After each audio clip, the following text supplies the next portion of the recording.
15 години от рождението на Вапцаров. Животът на Вапцаров е една непрестанна борба. Завършва морското машинно училище във Варна. Създават в любите си, между другото, на коляно, както се казва. Беден поет, без почитатели, без средства да издаде дори гениалната книга, която написва. А когато все пак намира такива, за да я отпечата, тя събира прах по рафтовете на книжарниците.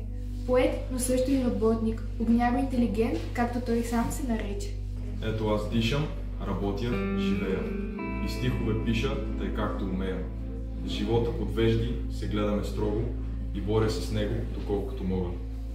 С живота сме в разправа, но ти не разбирай, че мрази живота. Напротив, дори да умирам, живота с грубите лапи челични, аз пак ще обичам. Любимата му Бойка е замесена от друго тесто, както се казва. Дъщеря на учител, завършила математика в Софийския университет.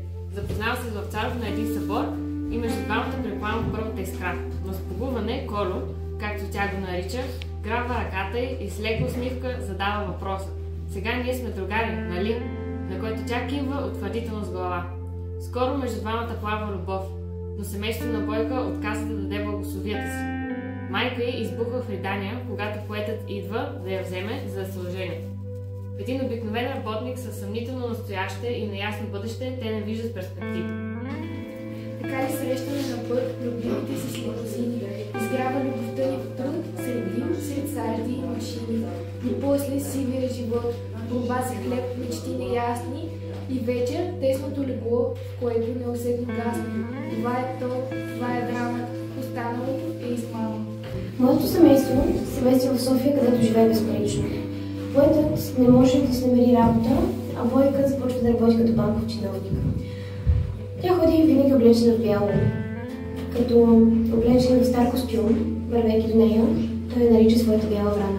Като поет, Вапцаров е силно повлиян от творчеството на Яворов. Когато е влюбен, той пише към Бойка: аз не си въобразявам, че мога да бъда Яворов, но ти можеш да бъдеш хора. Стихотворението "Прощално", което той пише в килията си малко преди своята смърт, е символ на безсмъртието, което само истинската любов може да роди. Понякога ще идвам на съня ти, като нечакан и неискан гостенин. Не ме оставяйте и на пътя. Върдите не залоствай. Ще влезна тихо, крътко ще приседна. Ще вперя поглед в мрака да те видя. И когато съм наситен да те гледам, ще целуна и ще се отида. Именно Бойка е тази, благодарение на която единствената стихосбирка на Вапцаров вижда бял свят. Вапцаров успява да издаде само една малка книжка с 21 стихотворения. Моторни песни излиза през 1940 година, тираж само 1500 бройки. За да стане възможно отпечатването на книгата, съпругата на поета Бойка изтегля от взаимоспомагателната каса заем, иронично кръстен "Помогни си сам". Похвалите, признанието, наградите, славата, всичко това е грижливо оставено за по-късно, когато човека вече го няма. Ще хванеш контурите само и вътре знам ще бъде празно и никой няма да разказва за простата човешка драма. Живот ли бе да го опишеш, живот ли бе да го разровиш ли го ще мирише и ще горчи като отрова. И стиховете, дето пишем, когато краднем от съня си, парфюма на аромат не дишат, а самава се ни къси. За мъката не щем награди, не ще дотегнем из клишета на томновете ти грамади, натрупани през вековете. Но разкажи се с думи прости на тях, на бъдещите хора, които ще поемат плъста ни, че ние храбро сме се борили. За стихобирката поетът не среща нито сред висшите братя, нито сред близките си отзвука, който се надявал да предизвика. Хубаво е, но трябва да напишеш по-хубаво. Такава, че да я разберат простите хора. Това Вапцаров е съветван от майка си. Животът му обаче не стига за по-хубаво. Той е арестуван, съден и най-накрая разстрелен. Зная своето място в живота и на празно няма да се дам. Честно ще умра като работник в боя ни за хляб и свобода.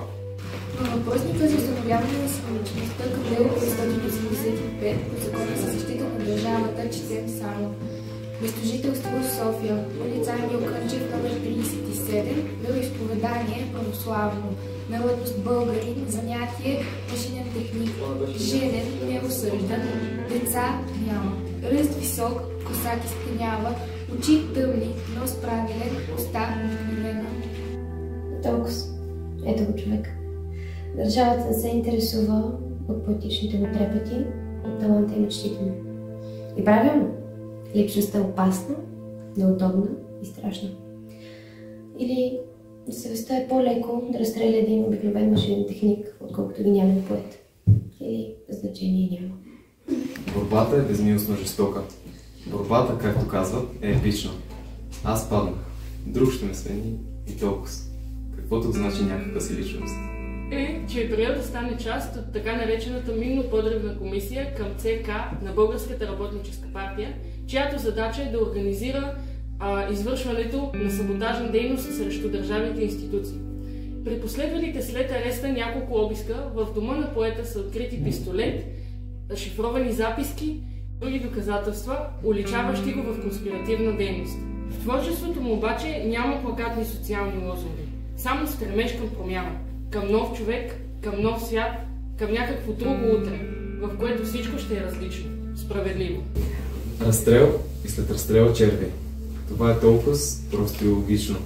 Но в бурята ще бъдем пак с теб, народа мой, защото те обичахме. Песня на Вапцаров е уникална, неподражаема, неповторима, стрескащо непретенциозна, мъжка, обробена и в същото време невъзможно красива.